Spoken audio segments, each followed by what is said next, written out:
Don 3ના pre પ્રોડક્શનમાં કરોડનો ખર્ચો કર્યા બાદ અચાનક રણવીરસિંહ ફિલ્મમાંથી નીકળી જતા ફરહાન અખ્તરે આ મામલે FWICE એટલે કે federation of western India cine employees સમક્ષ ફરિયાદ નોંધવી હતી.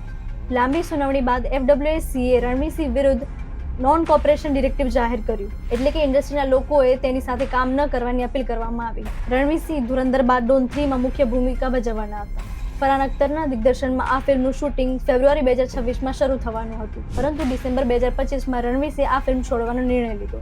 રણવીરસિંહનું કહેવું એવું હતું કે તેમની અપેક્ષા મુજબ ફિલ્મની સ્ક્રિપ્ટ અને સ્ટોરી મજબૂત નહોતી અને તેમણે એવો પણ આક્ષેપ કર્યો કે તેમની જગ્યાએ રિતિક રોશન કે શાહરૂખ ખાનને ફિલ્મમાં લાવવાની ચર્ચા ચાલી રહી છે. આ વિવાદ બાદ ફરહાન અખ્તરની કંપની એક્સેલ એન્ટરટેનમેન્ટે રણવીરસિંહ સામે 45 કરોડની વળતરની માંગણી કરી છે. કંપનીનું કહેવાનું એવું હતું કે પ્રી પ્રોડક્શનમાં તેમણે ખૂબ મોટો ખર્ચો કર્યો હતો. રણવીરસિંહ અચાનક નીકળી જવા તેમને ખૂબ ભારે નુકસાન થયું.